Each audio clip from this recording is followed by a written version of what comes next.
The wagon wheels groaned beneath Josephine Murray's weight as she stood on the auction block in the scorching Kansas sun, her wrists bound with rough hemp rope that had already rubbed her skin raw. El Dorado sprawled before her like a fever dream, all dusty streets and weathered buildings that seemed to shimmer in the August heat of 1882. The crowd gathered below consisted mostly of ranchers and merchants, their eyes assessing her worth like she was nothing more than livestock.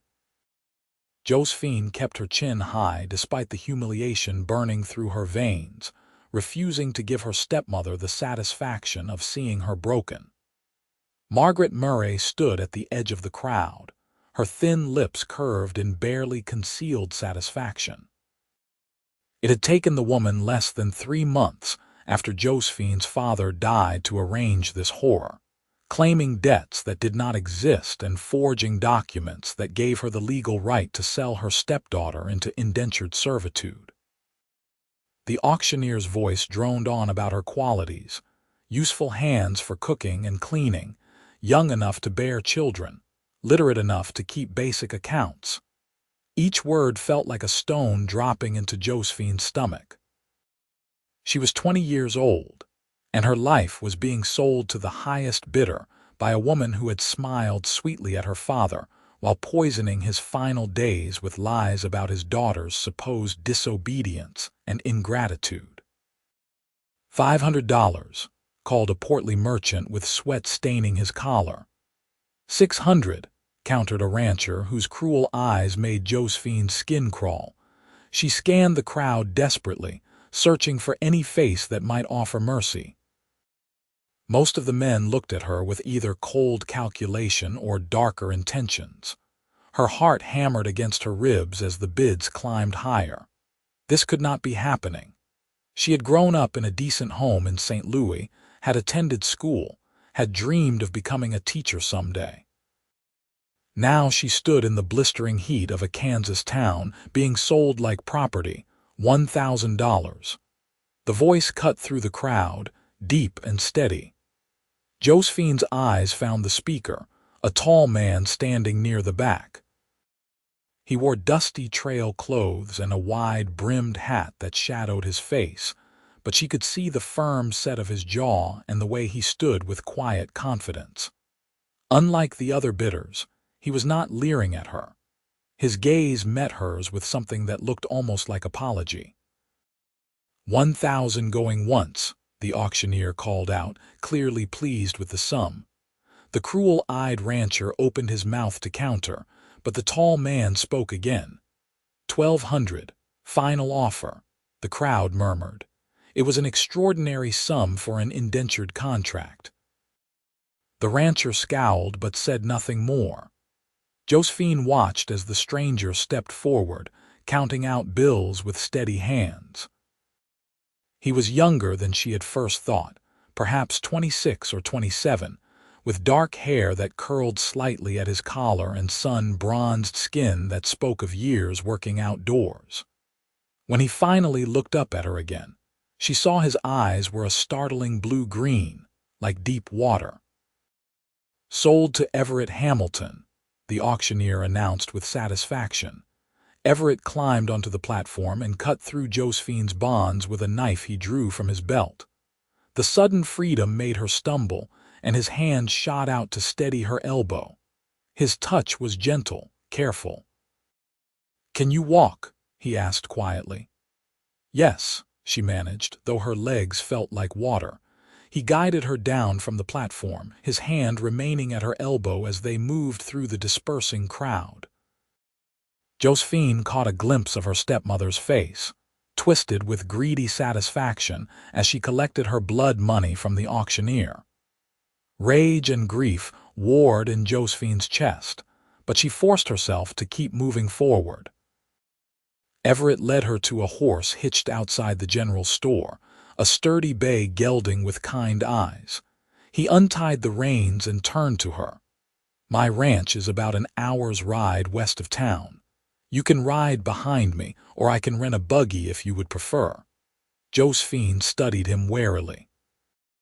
"What exactly do you expect from me, Mr. Hamilton?" His expression remained neutral, but she saw something shift in his eyes. "I expect you to help around the ranch. Cooking, some cleaning, mending when needed. I run cattle, and I am gone most days from dawn until dusk. The work is honest, and I will treat you fairly. And at night," she forced herself to ask the question that terrified her most. Understanding flickered across his face, followed by something that might have been anger, though not directed at her. "You will have your own room with a lock on the inside of the door. I am not in the habit of forcing myself on women, Miss Murray. The contract I just purchased makes you an indentured servant for 7 years, but I give you my word that I will treat you with respect." Josephine wanted to believe him, but trust felt like a luxury she could no longer afford. Still, she had little choice in the matter. She nodded once, and Everett swung himself into the saddle before extending his hand to help her up behind him. She settled awkwardly, unsure where to put her hands. "You will want to hold on," he said gently. "The trail gets rough in places." Hesitantly, she placed her hands on his waist. Even through his shirt, she could feel the solid warmth of him. He clicked his tongue, and the horse started forward at an easy walk. As they left El Dorado behind, Josephine allowed herself one last look back at the town where her freedom had been sold. She swore silently that someday, somehow, she would make Margaret Murray pay for what she had done. The ride west took them through rolling prairie dotted with wildflowers and tall grass that swayed in the hot breeze. Everett did not speak much, but occasionally he would point out a landmark or warn her about a rough patch of ground ahead. Josephine found herself studying the back of his head, the way his dark hair curled against his collar, the breadth of his shoulders. He had paid an extraordinary sum for her contract. "Why?" As if sensing her unspoken question, Everett said, "I recognized your stepmother. Margaret Douglas, as she was before she married your father. She used to work in a saloon in Wichita, made her living cheating cowboys at cards and worse. When I saw her selling you, I figured you deserved better than whatever fate she had planned." "You did not have to pay so much," Josephine said quietly. "I did if I wanted to keep you from ending up with Fletcher Crane. That rancher who was bidding against me has a reputation for working his people half to death and taking liberties with the women. I could not let that happen." Something loosened in Josephine's chest, a knot of fear she had been carrying since the auction block. "Thank you," she whispered. "No need for thanks. Just pulling a decent person out of a bad situation." They rode in companionable silence after that. The sun beat down mercilessly, and Josephine was grateful when they finally crested a rise, and she saw a small ranch spread out in the valley below. A modest wooden house stood beside a barn and several corrals. Cattle grazed in distant pastures, and a creek wound through the property, lined with cottonwood trees that promised shade. "It is not much," Everett said, and Josephine heard an unexpected note of uncertainty in his voice. "But it is home." To Josephine, who had spent the last 3 months sleeping in a cramped boarding house while her stepmother arranged her sale, it looked like paradise. As they rode down into the valley, she felt the first stirring of something that might have been hope. Everett helped her dismount in front of the house, his hands steady on her waist. Her legs had gone stiff from the ride, and she stumbled slightly. He caught her easily, and for a moment they stood close enough that she could see the gold flecks in his blue-green eyes. "Sorry," she muttered, stepping back quickly. "No harm done. Come on, I will show you around." The house was small but well built, with a main room that served as kitchen and living area, 2 bedrooms, and a loft accessible by a ladder. Everything was neat but clearly lacked a woman's touch. The curtains were plain burlap, the floors unswept, the dishes stacked haphazardly on rough shelves. "Your room is here," Everett said, opening the door to the smaller bedroom. Inside was a narrow bed with a quilt, a washstand with a chipped basin and pitcher, and a small trunk at the foot of the bed. True to his word, there was a bolt on the inside of the door. "I will leave you to settle in," he continued. "There is water in the pump outside, and I have some bread and cold beef if you are hungry. I need to see to my horse and check on the cattle before dark." "Mr. Hamilton," Josephine called as he turned to leave. He looked back at her, and she forced herself to meet his eyes. "Thank you for the lock on the door." Something sad flickered across his face. "You should not have to thank a man for treating you like a human being, Miss Murray." Then he was gone, his boots heavy on the wooden floor. Josephine stood in the doorway of her small room and felt tears pricking at her eyes. She had not cried when her father died, had not cried when Margaret had her dragged to the auction block, had not cried when strange men bid on her like she was livestock. But now, faced with unexpected kindness, the tears came hot and fast. She allowed herself 5 minutes to weep, then she washed her face in the basin and went to explore the kitchen. If she was going to earn her keep, she might as well start now. By the time Everett returned as the sun was setting, Josephine had swept the floors, organized the dishes, and started a pot of beans with salt pork. It was not much, but it was something. He stopped in the doorway, surprise evident on his face. "You did not have to do all this today. I figured you would need time to rest." "I would rather be useful," Josephine said, stirring the pot. "Besides, staying busy keeps me from thinking too much." Everett nodded slowly, then hung his hat on a peg by the door. "That smells good. I have not had a proper meal in weeks." They ate in awkward silence, Josephine at one end of the rough wooden table and Everett at the other. She noticed that he had washed up before coming inside, his hair still damp from the pump. He ate with the focused intensity of a man who worked hard and burned through calories like kindling.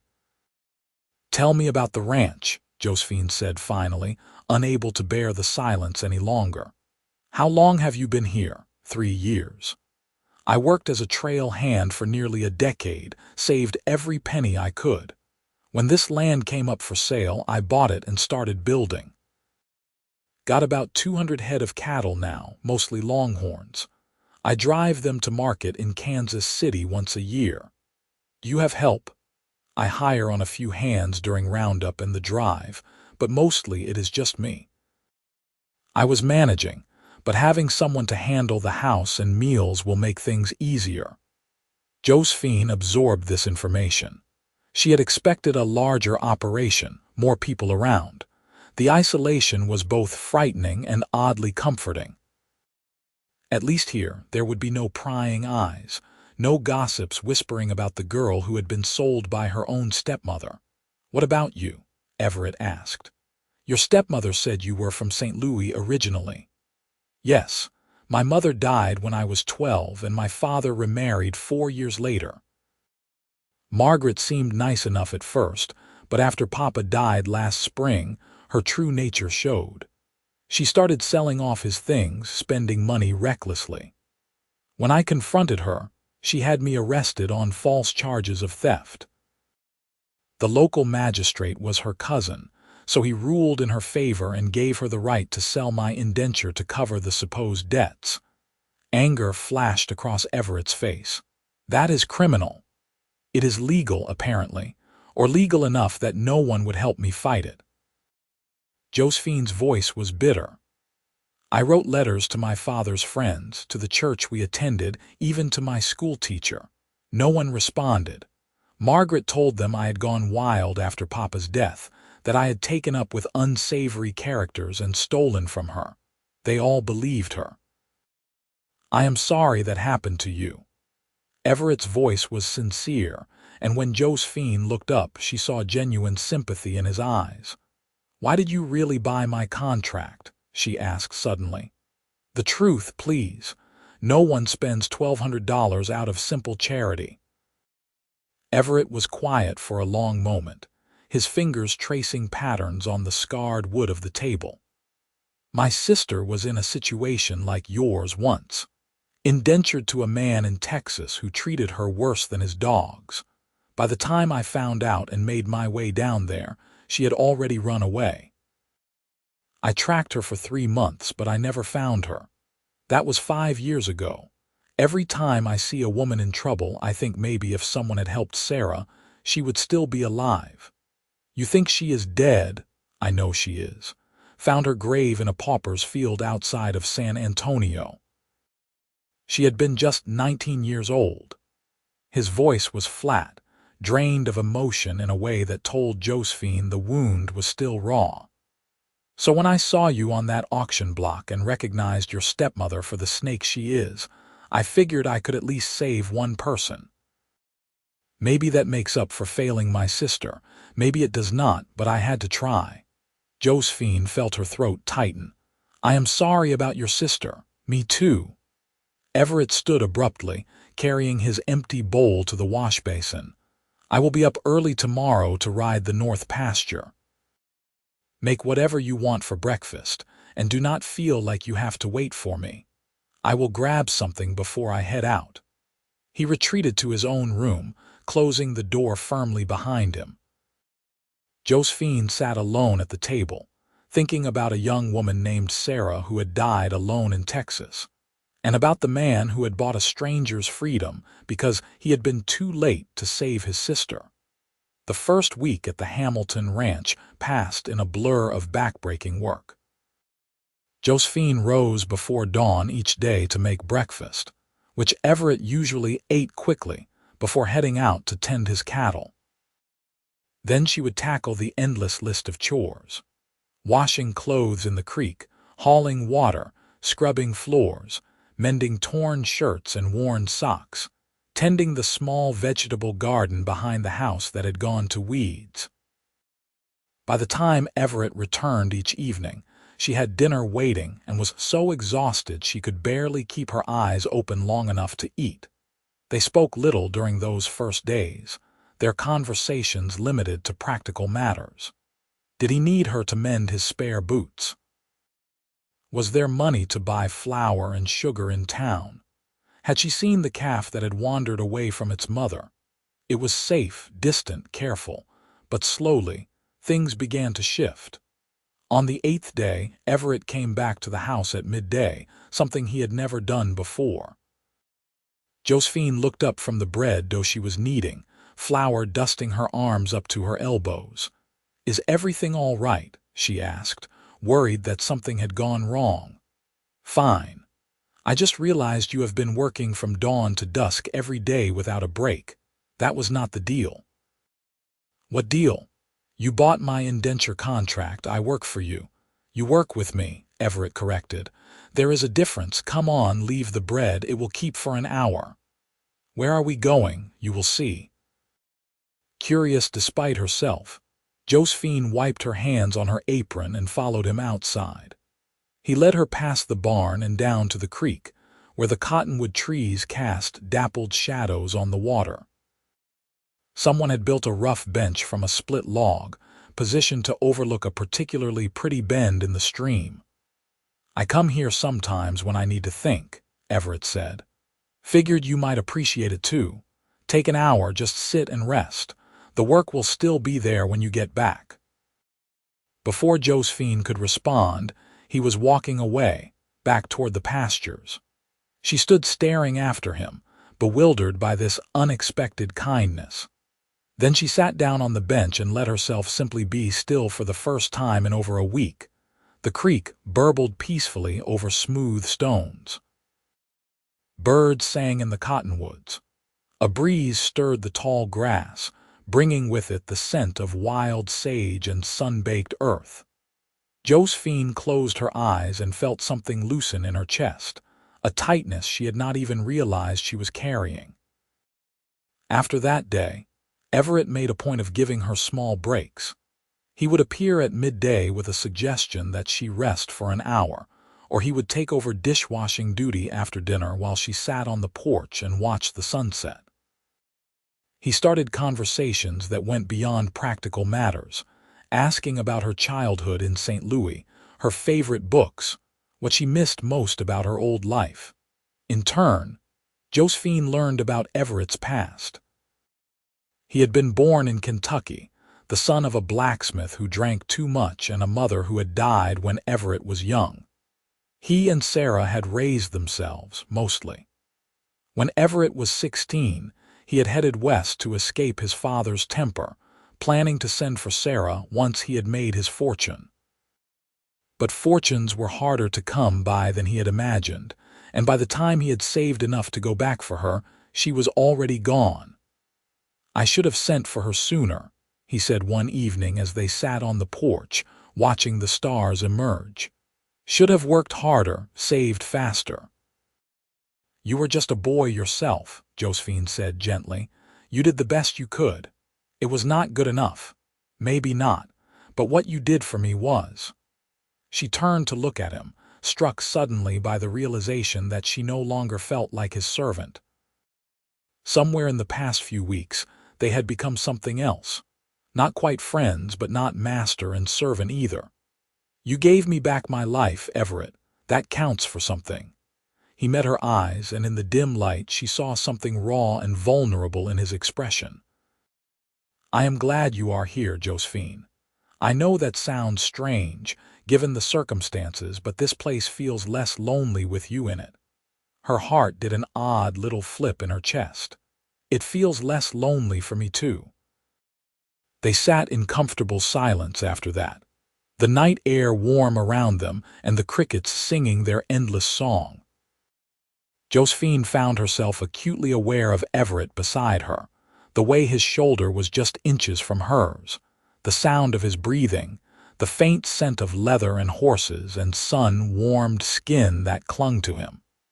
When had she started noticing these things? As summer faded into autumn, the rhythm of their days took on a comfortable pattern. Everett taught Josephine to ride so she could help him check on the cattle in the far pastures. She proved to be a natural horsewoman, fearless and quick to learn. He showed her how to rope a calf, how to read the weather in the clouds, how to track the movement of the herd by the paths they wore in the grass. In return, Josephine transformed the ranch house into a real home. She made new curtains from fabric she bought in town, planted late-season vegetables in the garden, even convinced Everett to let her get a few chickens so they would have fresh eggs. The house began to smell of baking bread and simmering stews instead of dust and loneliness. They talked more freely now, sharing stories and dreams and fears. Josephine told Everett about her mother, who had taught her to read using poetry books and fairy tales. Everett confessed that he wanted to expand the ranch someday, maybe build a bigger house and bring in more cattle. They argued playfully about whether coffee was better than tea, about the merits of various books they had read, about whether cats or dogs made better companions. It was during one of these comfortable evenings in late September that everything changed. They were sitting at the table after dinner, Josephine mending one of Everett's shirts while he cleaned his rifle. The lamp cast a warm glow over the room, and outside the first cool winds of autumn rattled the window panes. "I need to go into El Dorado tomorrow," Everett said suddenly. "Pick up some supplies before winter sets in properly. Would you like to come with me?" Josephine's hand stilled on the shirt. She had not been back to town since the day of the auction. "I am not sure that is a good idea. Because of your stepmother, because of everything, people will talk. They will say things. Let them talk." Everett set down the rifle and looked at her directly. "You have nothing to be ashamed of, Josephine. What happened to you was wrong, and anyone with half a brain can see that. But they will say I am your woman, that you bought me for improper purposes. Does it matter what they say? You know the truth. I know the truth. That is all that counts." Josephine wanted to believe him, but the memory of standing on that auction block, of being stared at and assessed and bid upon like livestock, still haunted her dreams. "I do not know if I am strong enough to face them yet." Everett reached across the table and covered her hand with his. It was the first time he had touched her since that initial day, and the contact sent a jolt of awareness through her. His hand was warm, calloused from years of hard work, steady and strong. "You are the strongest person I know," he said quietly. "You survived something that would have broken most people, and you did it with your dignity intact. But if you are not ready, that is fine too. I can go alone." Josephine looked down at their joined hands, at the way his fingers curled gently around hers. Something was shifting between them, a door opening that could not be closed again. She realized with sudden clarity that she cared what Everett thought of her, cared deeply. More than that, she trusted him. He had proven himself over and over in the past 2 months, through his words and actions and the simple respect he showed her every single day.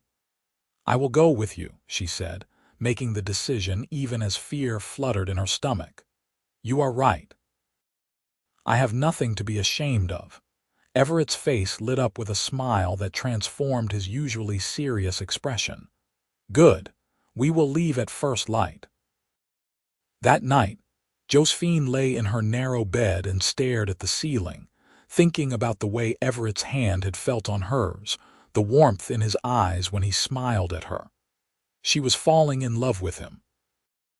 The realization should have terrified her, but instead it felt like the most natural thing in the world. After so many months of fear and uncertainty and grief, this feeling was like coming home. The ride to El Dorado the next morning was crisp and clear, the autumn air carrying the promise of winter.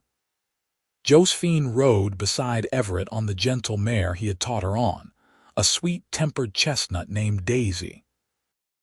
They talked easily as they rode, and Josephine found herself laughing at one of Everett's stories about his early days as a trail hand. "So you rode all the way to Dodge City with your boots on the wrong feet?" she asked, incredulous. "I was half asleep and it was dark. I did not realize until I tried to dismount and nearly fell flat on my face. The other hands never let me forget it. I can imagine." Josephine grinned at him, and he grinned back, and the warmth between them was so palpable it felt like a living thing. They reached El Dorado around mid-morning. The town was busy with people stocking up for winter, wagons crowding the main street. Josephine felt her stomach tighten as they dismounted in front of the general store, but she forced herself to walk with her head high. Inside the store, the proprietor's wife gave Josephine a long, assessing look. "Miss Murray," she said, her tone neutral but her eyes curious. "I heard you were staying out at the Hamilton ranch." "I am," Josephine said evenly, refusing to elaborate. "Good for you," the woman said, surprising her. "Your stepmother is a nasty piece of work. She tried to sell me some of your father's things, claiming they were hers. I told her to get out of my store. We do not deal in stolen goods." Josephine felt tears prick at her eyes. "Thank you for that." "No thanks needed. Your father was a good man. It is a shame what happened after he passed." The woman turned to Everett. "You taking care of her, Mr. Hamilton?" "I am trying my best, madam," Everett said respectfully. "See that you do. Now, what can I get for you folks today?" They spent the next hour gathering supplies: flour, sugar, coffee, salt, ammunition, lamp oil, a few yards of wool fabric for warmer clothes. As they were loading everything into the wagon Everett had borrowed for the trip, a familiar voice made Josephine freeze. "Well, well. If it is not my dear stepdaughter." Margaret Murray stood on the boardwalk, dressed in a gaudy purple dress that was far too fine for a Kansas cow town. Her face was painted heavily, and she reeked of cheap perfume. 2 men flanked her, rough-looking characters with guns on their hips. "Margaret," Josephine said coldly, "you are looking well. Ranch life must agree with you." Margaret's smile was poisonous. "I was worried that Hamilton here might have worked you too hard, but I see he is taking good care of his property."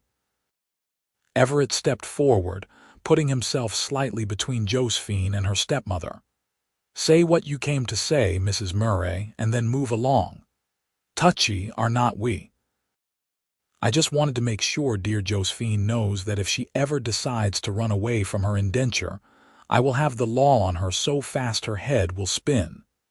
7 years, that was the contract.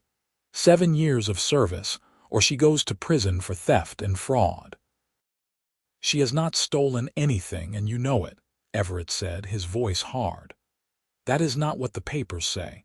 I have all the documents, all properly legal and filed with the county clerk." Margaret's eyes glittered with malice. "You bought damaged goods, Hamilton. She will never be free of me." Josephine felt rage building in her chest, hot and fierce.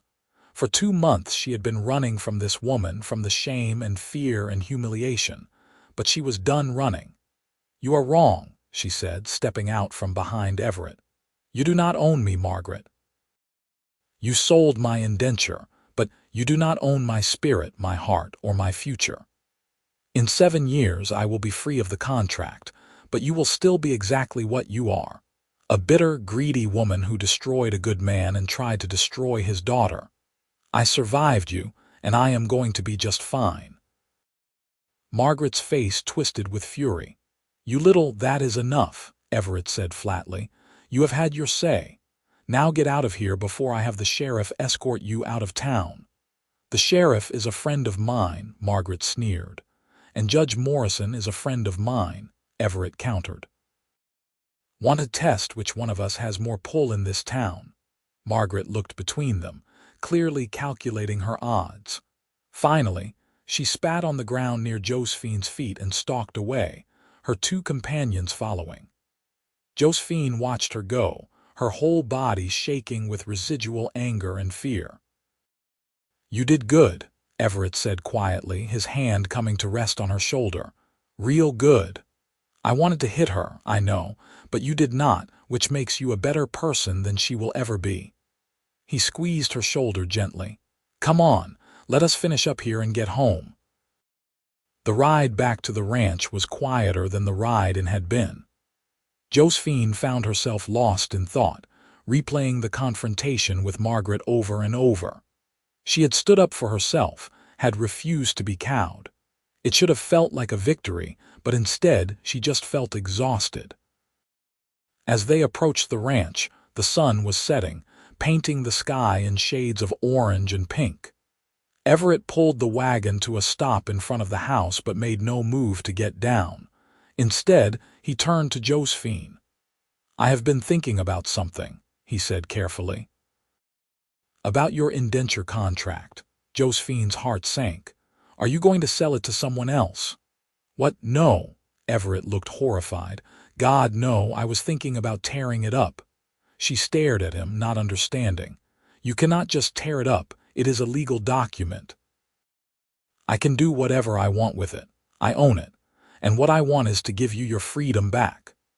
He pulled a folded paper from inside his jacket, the contract she recognized from the auction day. "You should not have to spend 7 years in servitude because your stepmother is a monster. You should be free to live your life however you want. But you paid $1,200 for that contract. I do not care about the money, I care about you." Everett's voice was intense, his eyes locked on hers. "These past 2 months have been the best of my life, Josephine. Having you here, talking with you, laughing with you, it has made me realize how lonely I was before. But I do not want you here because you are legally bound to stay. I want you here because you choose to be here." Josephine's throat was tight, her eyes burning with unshed tears. "What are you saying, Everett?" "I am saying that I am in love with you." The words came out in a rush, like he had been holding them back for too long. "I know I should not be. I know you probably see me as the man who bought you, and that is all, but I cannot help it. You are smart and strong and beautiful, and every day I wake up grateful that I found you on that auction block. But you deserve to be free, to choose your own path. So here." He held out the contract. With shaking hands, Josephine took it from him. The paper felt insubstantial, barely anything at all, but it represented years of her life, years of servitude. And Everett was offering to give it all back to her, no strings attached. "If you want to leave, I will take you wherever you want to go," Everett continued. "I will give you money to start over, references if you need them, whatever you need. And if you want to stay, if you think you might feel even a fraction of what I feel for you, then stay because you want to, not because some damned piece of paper says you have to." Josephine looked at the contract in her hands, then at Everett's face, open and vulnerable in the dying light. She thought about the past 2 months, about the way he had treated her with respect and kindness from the very beginning, about the lock on her bedroom door that she had never once needed to use, about the way he made her laugh, the way he listened when she talked, the way his smile made her heart race. Slowly, deliberately, she tore the contract in half, then in half again. And again, until it was nothing but scraps of paper that she let flutter away on the evening breeze. "I choose to stay," she said, her voice steady despite the tears streaming down her face. "Not because of any contract, but because I am in love with you too, Everett Hamilton. You made me feel wanted for the first time since my father died. You made me feel safe. You made me feel like myself again. So yes, I choose to stay for as long as you will have me." Everett let out a sound that was half laugh, half sob. He reached for her, and Josephine went willingly into his arms. They held each other in the gathering darkness, two people who had both been lost and alone, who had found each other against all odds. "I will have you forever if you will let me," Everett murmured against her hair. "Forever sounds perfect," Josephine whispered back. He pulled back just enough to cup her face in his hands, his thumbs gently wiping away her tears. "Can I kiss you?" Instead of answering, Josephine rose on her toes and pressed her lips to his. The kiss was soft at first, tentative, a question and an answer all at once. Then Everett's arms tightened around her and the kiss deepened, becoming something more urgent, more real. Josephine felt like she was falling and flying at the same time, her whole body singing with the rightness of it. When they finally broke apart, both breathless, Everett rested his forehead against hers. "Marry me," he said.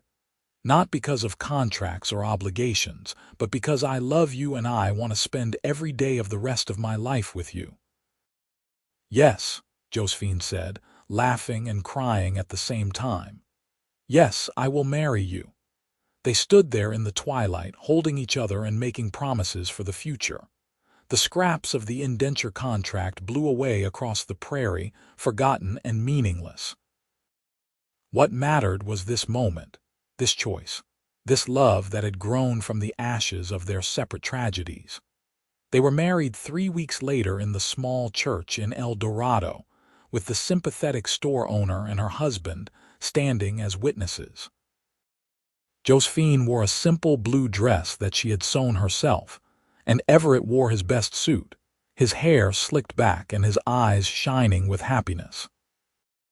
When the minister pronounced them man and wife, Everett kissed her with such joy that several people in the small congregation laughed and applauded.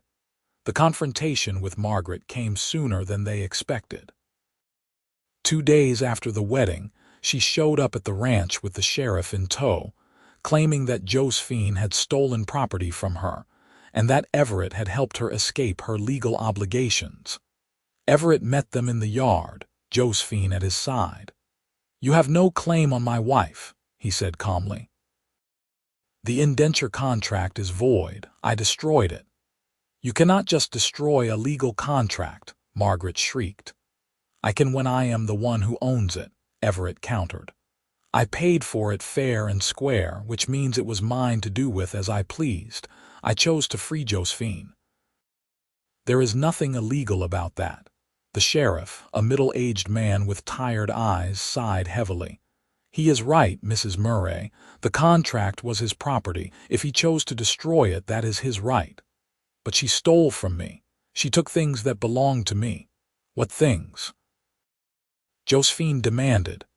Name one thing I took from you that was not mine to begin with. Margaret's mouth opened and closed, but no words came out. She had no proof because there was no theft, had never been any theft.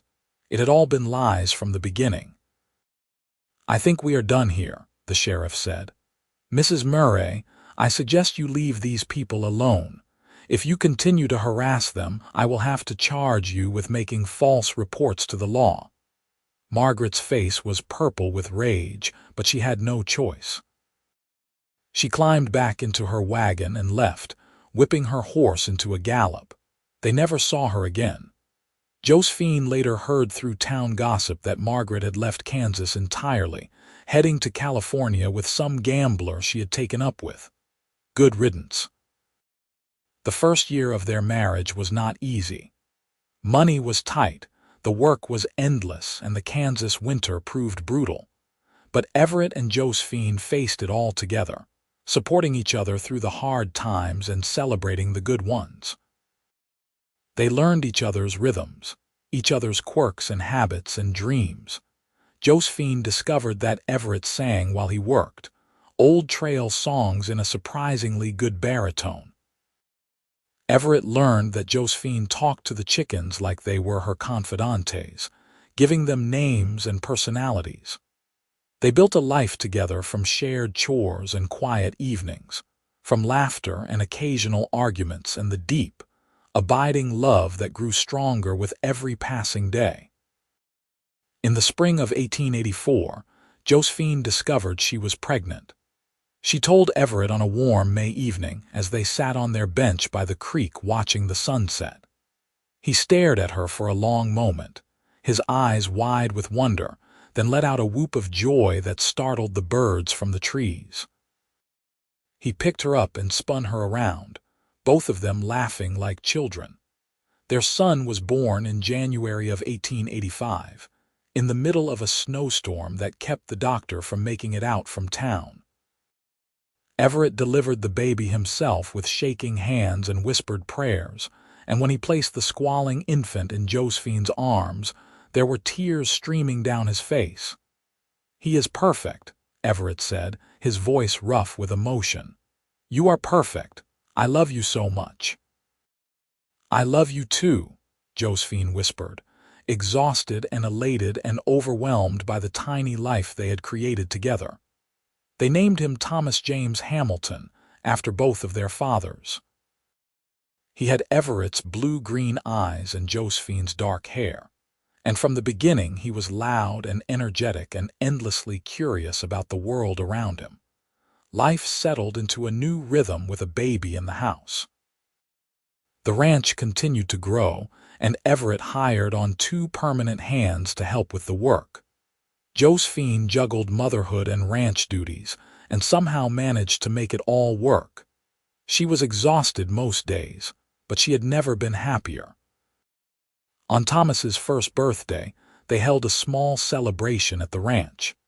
The store owner and her husband came, along with a few neighboring ranchers and their families. It was the first time Josephine had entertained since her marriage, and she was nervous about getting everything right. But the day was a success, filled with laughter and good food and the warm feeling of community that she had missed so much. As the sun set and their guests departed, Everett found Josephine standing on the porch, watching Thomas toddle around the yard on unsteady legs. He wrapped his arms around her from behind, resting his chin on her shoulder. "Happy?" he asked softly. "More than I ever thought possible," Josephine said honestly. "There were times back when Margaret first sold me when I thought my life was over. I thought I would never be anything but property, never be truly happy again. But you changed all of that. You gave me back my life, my freedom, my future." "You did the same for me," Everett said. "I was just going through the motions before you came. Working from dawn to dusk, sleeping and starting over again the next day. I had no idea how lonely I was until you showed me what it meant to really live, to really love someone." Josephine turned in his arms, reaching up to cup his face in her hands. "We saved each other." "Yes," Everett agreed, leaning down to kiss her. "Yes, we did." The years continued to pass, each one bringing new challenges and new joys. In 1887, their daughter Alice was born, a tiny, fierce little thing with Josephine's temper and Everett's stubbornness. 2 years after that, another son, William, joined the family. The ranch house, once too quiet and empty, now rang with children's laughter and the chaos of family life. Everett expanded the ranch gradually, building it into one of the most successful operations in the county. Josephine started teaching some of the neighboring children, holding classes in the ranch house parlor during the winter months when farm work was slow. She finally got to pursue her dream of being a teacher, even if it was not quite the way she had imagined as a girl in St. Louis. They had hard times, too. There were droughts that killed off cattle, winters that seemed to last forever, illnesses that scared them both half to death. But they weathered every storm together, their love the anchor that kept them steady when everything else seemed uncertain. On their 10th anniversary, Everett surprised Josephine with a trip to St. Louis. It was the first time she had been back since her father's death, and she felt a complicated mix of emotions as they walked the streets of her childhood. But the city held no power over her anymore. Her home was with Everett, with their children, with the life they had built together on the Kansas prairie. They visited her father's grave, and Josephine stood there for a long time, telling him about her life, about his grandchildren, about how she had survived despite everything Margaret had done. Everett stood beside her, his hand warm in hers, letting her take all the time she needed. "He would be proud of you," Everett said as they walked away from the cemetery. "I think so too," Josephine said. "I hope so anyway." That night in their hotel room, Josephine lay in Everett's arms and thought about the winding path that had brought her to this moment. If someone had told her, as she stood on that auction block 12 years ago, that she would end up happy and loved and fulfilled, she would never have believed them. But life had a way of surprising you, of taking your darkest moments and transforming them into something beautiful. They returned to Kansas, to the ranch that had become their sanctuary, to the children who ran to greet them with shouts of joy. Josephine looked around at the life she had built, at the family she had created, and felt a profound sense of gratitude. She had been sold because her stepmother wanted her gone, but in the end, that terrible act had led her to exactly where she was meant to be. As the years continued to pass, Josephine and Everett grew older together, their love deepening with each passing season. Their children grew up strong and capable, Thomas eventually taking over much of the ranch work, Alice becoming a teacher in El Dorado, and William deciding to study law, determined to help people who found themselves in situations like his mother had faced. On quiet evenings, Josephine and Everett would still walk down to their bench by the creek, just the two of them, and watch the sun set over the prairie. They would hold hands and talk about their day, about their children and grandchildren, about the life they had built together. And sometimes they would just sit in comfortable silence, needing no words to express what they felt. "You ever think about that day?" Everett asked one such evening when they were both in their 60s. "The auction." "Sometimes," Josephine admitted, "but not with sadness anymore. That day was terrible, but it also brought me to you, so I cannot regret it, not really." "I thank God I was there that day," Everett said quietly. "I thank God I had the money to buy your contract and the sense to see what you really were." "And what was I?" Josephine asked with a smile. "Everything I never knew I was looking for, my partner, my love, my home." He lifted her hand to his lips and kissed it gently. "You made me feel wanted too, you know, made me feel like I was enough just as I was." "You have always been enough," Josephine said. "More than enough." You are everything, Everett Hamilton." They sat together as the stars emerged, two people who had found each other in the hardest of circumstances and built something beautiful from it. Their love story had begun with an act of cruelty, but it had transformed into something precious and enduring. They had saved each other, healed each other, and created a life filled with love and purpose. When Everett passed away peacefully in his sleep at the age of 72, Josephine held his hand and whispered all the things she had always told him. That he was loved, that he was good, that he had made her life more beautiful than she ever could have imagined. She mourned him deeply, but she did not regret a single moment of their years together. Josephine lived for another 8 years after Everett's death, surrounded by her children and grandchildren and great-grandchildren. She continued teaching until her last year, and she spent her evenings writing down the story of her life, wanting future generations to know how she had survived, how she had found love, how she had built a life worth living from the ashes of tragedy. On her final night, as she lay in the bed she had shared with Everett for so many years, her family gathered around her. She looked at each of their faces, seeing echoes of Everett in their eyes, their smiles, their strength. "Do not be sad," she told them. "I have lived a long, full life. I have been loved, and I have loved deeply. Not many people can say that. I am ready to go now, ready to be with your father again." She closed her eyes that night and did not open them again.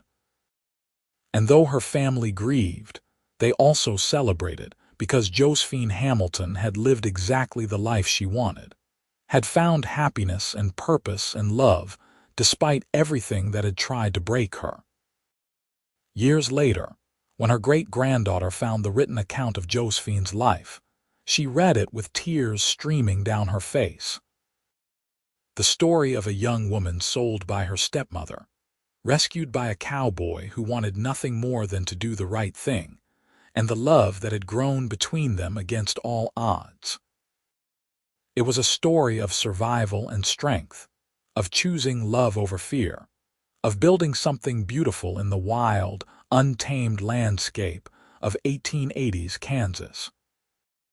And at the bottom of the last page in Josephine's elegant handwriting were the words that summed up her entire life. "He made me feel wanted at last, and I made him feel the same. That was all we ever needed. That was everything."